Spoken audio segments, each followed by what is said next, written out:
c'est pendant toutes les nuits. Nous, on nous dit, chercher dans les nuits impaires. Il ne veut pas dire les soirs de dormir, non. Lui, c'est toutes les nuits. Donc, il nous reste quoi encore? On est quoi aujourd'hui là? 26, 27, 28, 29. On n'a pas encore perdu là, mes frères. Il y a encore le temps. C'est quoi? Et il restait éveillé la nuit. Et il réveillait sa famille. Et Aïcha radiallahu anha, elle qui connaît mieux que quiconque le prophète sallallahu alayhi wa sallam, et nous savons très bien qu'une femme est la mieux placée pour dire du bien ou du mal de son mari. Elle dit yajtahidu fil ashar al-awakhir ma la yajtahidu fi ghayri, que le prophète sallallahu alayhi wa sallam, l'effort qu'il faisait durant ces derniers jours du mois de Ramadan, eh bien il n'y avait aucun autre moment de l'année, aucun autre moment de l'année où il faisait autant de juhd, autant d'efforts dans l'ibad. Prophète qui est pardonné par Allah. Nous qui sommes, nous mes frères, nous sommes de pauvres pécheurs, nous sommes faibles, avec toutes les faiblesses, tous les défauts qu'on a, mes frères, à nous de faire le maximum pour profiter de ces nuits-là. Pourquoi? Parce que ces actions qu'on va faire là, ça va nous aider, ça. Parce que le jour du Qiyamah, on va peser nos actions, mes frères. Aujourd'hui, les actions, toute chose est devenue palpable maintenant, mais les actions ne sont pas encore palpables à nos yeux. Mais Ibn Jawzi rahmatullah alayhi dit, et là on va, chacun essaie d'imaginer sa propre mort. Al-abdu idha mata, lorsque l'homme va mourir, uhdira amaluhu kulluhu inda ra'sihi, toutes ces actions seront rassemblées auprès de lui, auprès de sa tête. Lorsqu'on va lui donner le rousl, lorsqu'on va lui donner le bain mortuaire, eh bien toutes ces actions seront présentes auprès de lui. Où ça? Près de la tête. Faïda, lorsque on va faire la salat de janaza, ensuite lorsqu'il partira vers son qabr, vers sa demeure, et lorsque les gens partiront, fini fait doigt, Moïsa fini fait doigt, il restait un instant et est parti. Les gens ont fait doigt, ils sont partis. Tasbid, ensuite ils sont partis.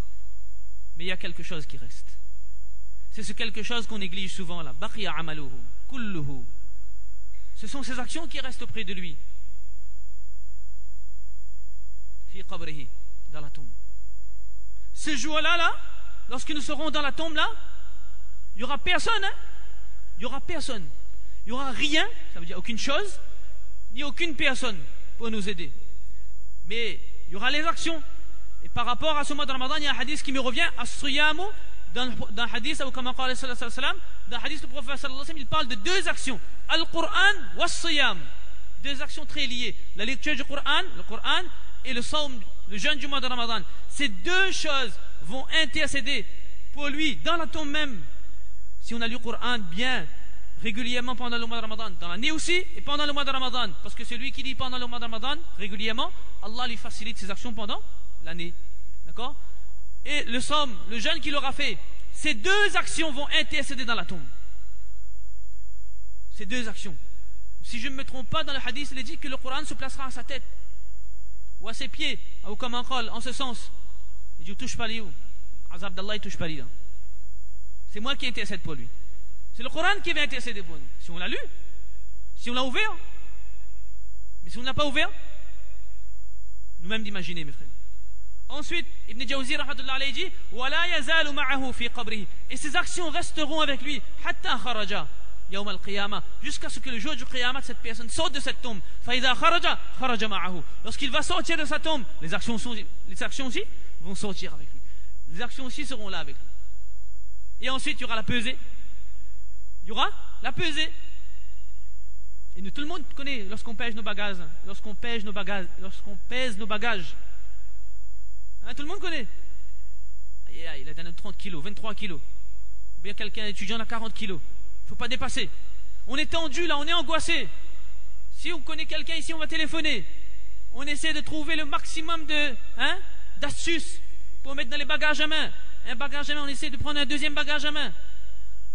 Pour ne pas, comment nos visages sont tendus pour ne pas avoir affaire à la douane. Ou bien à peser les bagages là. pour ne pas payer la compensation d'excès. On ne veut pas payer le surplus, mais on est angoissé. Et après 23 kilos, la vétéran, on a dit bon, c'est bon, on laisse passer. Subhanallah. Là on est content là. Là on croit que c'est notre kamal, ça, c'est moins fait. Non, on n'a rien fait nous, c'est la personne qui a fait. Elle a fait ihsan sur nous, qu'elle nous a donné 8 kilos. Le jour du qiyamah, mes frères, reprenons cette même scène. Le jour du qiyamah, si nos bonnes actions seront légères et nos mauvaises actions seront lourdes, lorsqu'on va prendre nos actions, on va peser, parce qu'il y aura la pesée. Et cette pesée sera palpable. Ces actions seront, on pourra peser ces actions-là. Quel sera notre visage? Quelle sera notre angoisse? À nous-mêmes d'imaginer. Et est-ce qu'il y aura quelqu'un pour nous aider? Le prophète sallallahu alayhi wa sallam a dit, une fois Aïcha radiallahu anha, elle a dit au prophète d'Allah, elle a dit le jour du qiyamah, tu penseras à nous, à ta famille là, tu penseras à nous. Le prophète sallallahu alayhi wa sallam a dit, il y a 3 endroits où la yadhkuru ahadun ahadan. Il n'y a personne qui va penser à personne. Il y a 3 endroits, 3 moments comme ça le jour du qiyamah. Et parmi ces endroits, il y a le moment où on pèsera les bonnes actions. Et tant que la personne ne saura pas si elle fait partie des gens dont la balance des bonnes actions sera lourde, ou bien la balance des bonnes actions sera légère, personne ne pourra rien pour cette personne. Ni le prophète sallallahu alayhi wa sallam, à ce moment-là, ne pourra rien pour cette personne. Donc à nous de voir, mes frères, est-ce qu'on aura besoin de ces actions-là? Et ces actions-là, on a l'occasion de les faire là, aujourd'hui, ce soir, demain, après-demain, dans la journée, dans la nuit. Bref, le temps est terminé.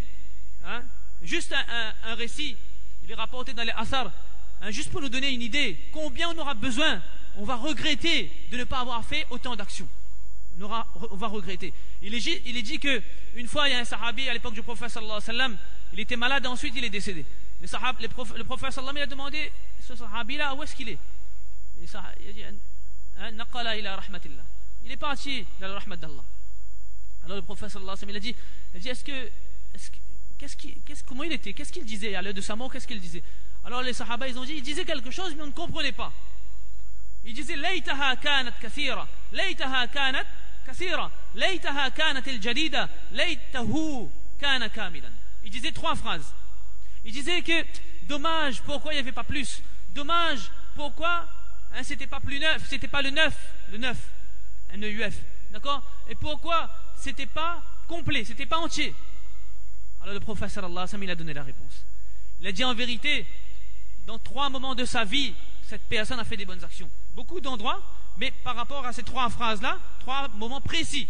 Il a dit, une fois, il partait rapidement, muharwilan, il partait rapidement pour la salat de Jum'a.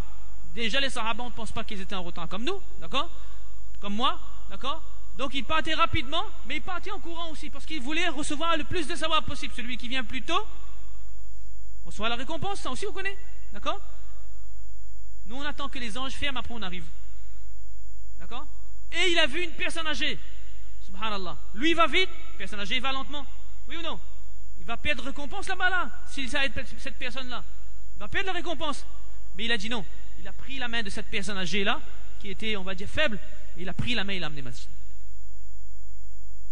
Et à l'heure de sa mort, il a vu le thawab de ce qu'il a reçu comme par rapport à son action-là. Il dit, laytaha kanat kathira. Il dit, cache, il dit, dommage, regret, pourquoi j'avais pas fait ça plus de fois, j'aurais eu plus de bonnes actions.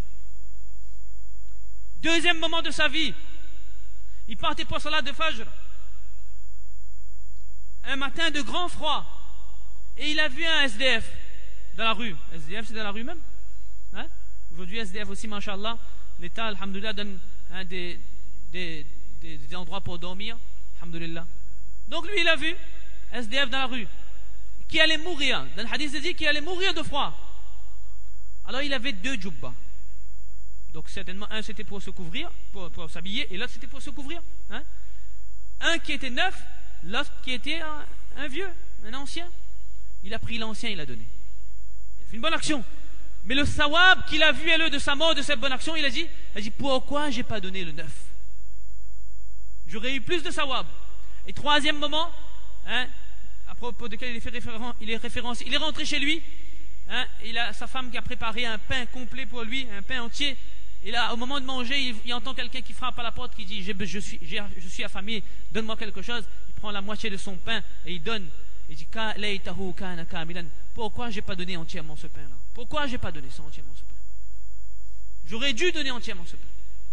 Donc mes frères, hein, ça c'est une action, hein, quelques actions, ça c'est envers autrui.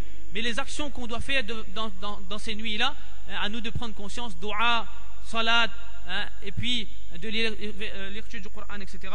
Et puis hein, à nous de prendre conscience qu'Allah subhanahu wa ta'ala nous tawfiq de comprendre, de mettre en pratique, inshallah. Amin ya rabbal alamin wa akhiru da'wana alhamdulillahi rabbil alamin.